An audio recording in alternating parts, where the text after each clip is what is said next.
Hey everyone, welcome to Movie Marathons HQ, where we do movie marathons connected to new releases and where we enjoy and review some of our favorite movies. This video is part of the Toy Story 5 movie marathon, where we are watching one movie every week as we prepare for the release of Toy Story 5 in June 2026.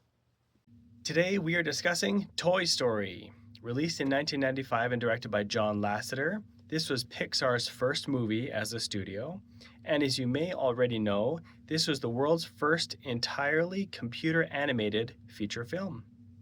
Overall, I love this movie. It's an all-time classic.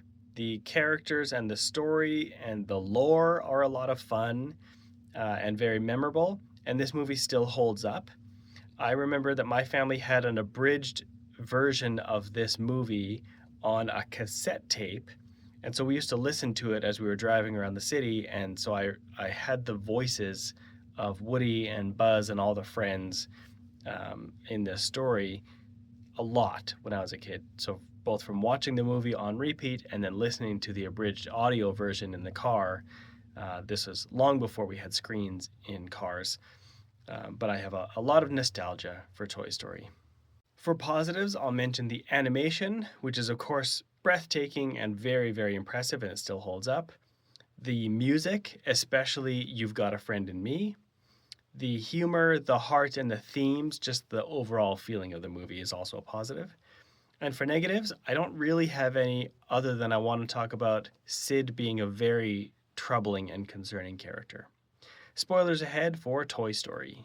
So as I mentioned, Toy Story was the world's first computer animated feature film. Everything here was done through the use of computers. So in 1995, Pixar was visionary, especially if you look now 30 years later where we are with computer animation and the amazing things that have been done since then.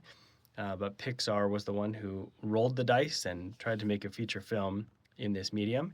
And the animation's incredible. The characters look really great. They look different because they're different toys, but they still fit in the world.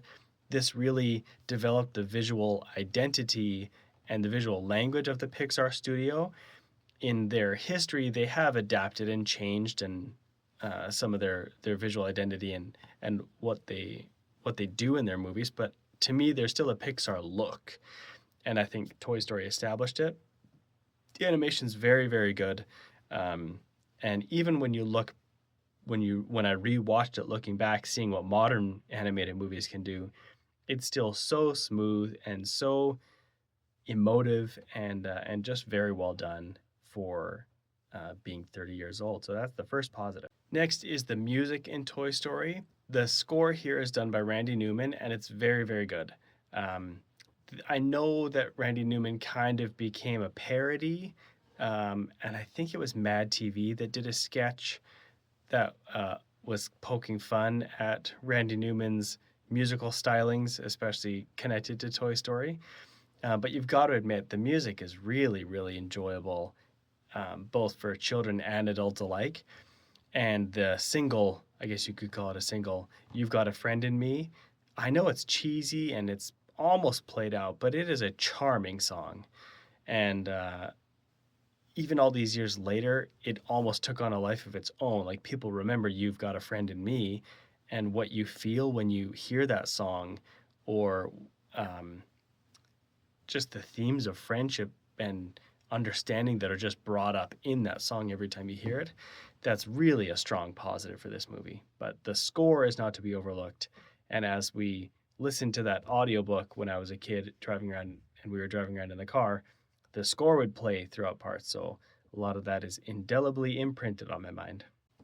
And then finally, just the humor and the heart and the themes of this movie stand out so much. There's so much that this movie is saying, and I know it's meant for children, but I often say that Pixar doesn't make kids movies. They make movies that are enjoyed by kids, but are also enjoyed and meant for adults.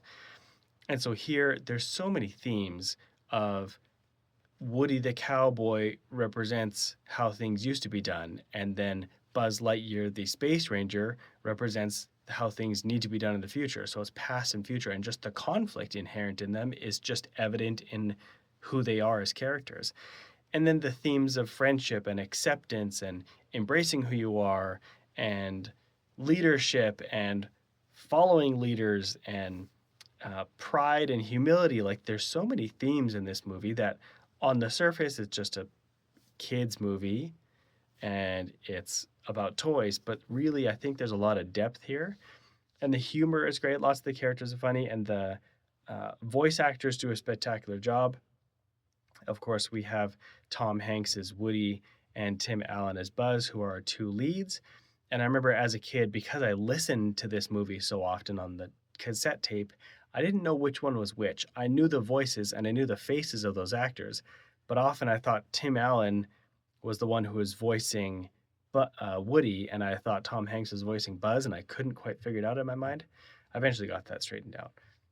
But there's a lot of humor that those actors and the rest of the supporting cast brings, and there's so much heart, especially at the end when you really understand that these characters have embraced one another and moved on past their initial differences.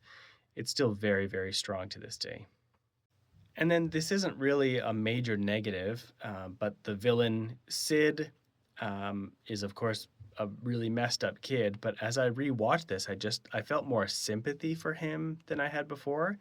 As an adult, you look at children and understand that the way that children behave is a reflection of their surroundings.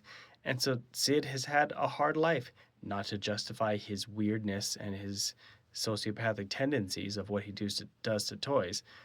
But he's very concerning. Like the way that he's written and animated is genuinely unsettling.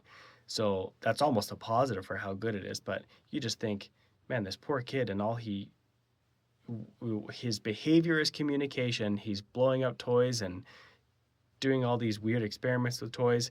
There's something underneath there. And I don't know what it is because he's a fictional character, but it just really stood out that this poor kid has had a hard time. Now, how might Toy Story connect to Toy Story 5? Since Toy Story 5 is a continuation of the story, we will see a lot of the characters returning. So we're going to see Woody and Buzz and Ham and Rex and Bo Peep in Toy Story 5, all voiced by the same voice actors who provided their voices in Toy Story. In Toy Story 5, we'll also see Slinky Dog, but he will be voiced by Blake Clark, not Jim Varney, since Jim Varney had passed away. And then we'll see Mr. Potato Head, voiced by Jeff Bergman, not Don Rickles, as Don Rickles had passed away. So those characters will be returning. And then from Toy Story 2 and 3 and 4, there's additional characters we meet there that will be in Toy Story 5 that, of course, are not in the original Toy Story. But generally, it's the continuation of the story. So I don't know if there's going to be any Easter eggs or surprises in Toy Story 5 that are callbacks to Toy Story, other than just the gang getting back together for a new adventure. So that's my review of Toy Story. What do you think of this movie, and how do you think it might connect to Toy Story 5? Make sure to let me know in the comments below. Follow Movie Marathons HQ on Instagram, TikTok, and YouTube, and also on Letterboxd, where you can see all of the movie reviews that we have going on right now. The next movie in this marathon is Toy Story 2. See you at the movies!